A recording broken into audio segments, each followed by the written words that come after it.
আচ্ছা, এখানে আমি আরেকটা কথা বলতে চাই। এই যে দীপুচন্দ্র দাস, তাকে যখন মারা হয় এবং পুড়িয়ে দেওয়া হয়, তখন তাকে ইনশাআল্লাহ, নারায়ে তাকবীর, আল্লাহু আকবার বলে পুড়িয়ে দেওয়া হয়েছে। এখন অনেকে এসে বলবে এরা তো ইসলাম ধর্মের কেউ না, এরা মুসলমান না, এদের সাথে ইসলাম ধর্মের কোনো সম্পর্ক নেই, এটা প্রকৃত ইসলাম না। বাহ, খুব ভালো কথা। তাহলে যেনারা এই কথাগুলো বলছেন সেই সব ভালো মুসলমানদের ভূমিকা কি? তারা এদের বিরুদ্ধে কোথায় প্রতিবাদ করেছেন? মাঠে নেমেছেন, রাস্তায় নেমেছেন? চ্যালেঞ্জ দিচ্ছি আপনাদের, আপনারা চ্যালেঞ্জ একসেপ্ট করুন। যদি আপনাদের সত্যিকারের দম থাকে, যদি আপনারা সত্যি মন থেকে এই কথা বলেন, আপনারা মাঠে নেমে প্রতিবাদ করে দেখান। কুমিরের মতো নেকা কান্না কাঁদবেন না। এইসব নাটক অনেকজন দেখে নিয়েছে। হ্যাঁ আছে, কিছু ভালো জন আছে, নামুক, তারা দেখি নামুক, প্রতিবাদ করুক। আমি তো বলছি যদি ভালো মুসলমান হন আপনারা, আপনারা যদি এটাকে সাপোর্ট না করেন, তাহলে আপনারা আগে প্রতিবাদে নামুন। নামছেন না কেন? কোনোদিনও দেখলাম না কেন? শুধুমাত্র কুমিরের মতো নেকা কান্না করলে তো হবে না, মুখে এক কথা আর মনে এক কথা। এইটা ভালো করে চিন্তা করে নিন যে আসলে চারপাশে কি হচ্ছে আর কি হতে চলেছে। আর শেকুমাকুদের বলছি, আপনারা এবং আপনাদের পূর্বপুরুষরা অনেকেই তো এই বাংলাদেশে ছিল। ক্ষেত ভরা শস্য, পুকুর ভরা মাছ, বাস্তু নিজের ঢিপে কেন ছেড়ে দিয়ে আসতে হয়েছিল, তার উত্তর দিতে পারবে তোমরা?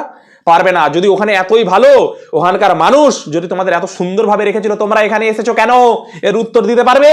পারবে না। তাহলে কুমিরের মতো নেকা কান্না করবে না আর হিন্দু ধর্মের মানুষের বিরোধিতা করতে যাবে না। মানুষ সব বুঝে গিয়েছে, তোমাদের নাটক আর চলবে না। এইভাবে আস্তে আস্তে একটা নাটকের মুখোশ উন্মোচন করা হবে। শোনো আমার বাংলাদেশের হিন্দু ভাইরা, তোমাদের আর কেউ রক্ষা করতে পারবে না। কারো কাছে কোনো আশা করো না। তোমরা নিজেরা পদক্ষেপ নাও, আত্মরক্ষার পদক্ষেপ নাও, নিজেদের ধর্মকে বাঁচিয়ে রাখার জন্য পদক্ষেপ নাও। না হলে নিজের ধর্মও থাকবে না, কিচ্ছু থাকবে না। তোমরা নিজেরা এই ধর্ম পরিবর্তন করে আফসোসে বাঁচতে পারবে তো? যে ভগবান শ্রীকৃষ্ণ তোমাদের বাণী দিয়ে গিয়েছিলেন, যে আরাধ্য তোমরা মেনেছো ভগবান শ্রীকৃষ্ণ, ভগবান শিব, ভগবান শ্রীরামকে, সেই ধর্ম থেকে বিচ্যুত হয়ে তোমরা বাঁচতে পারবে তো? তোমাদের তখন আফসোস হবে না তো? তাই বলছি, তোমরা সিংহের মতো বাঁচো, একদিন বাঁচো, আত্মরক্ষা করো।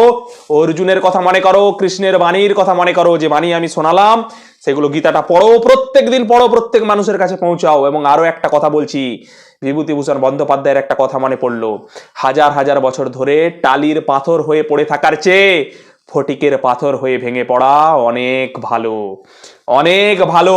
তোমরা ওঠো, তোমরা জাগো, তোমরা মা কালীর পুত্র, তোমরা শক্তিপীঠের অংশ।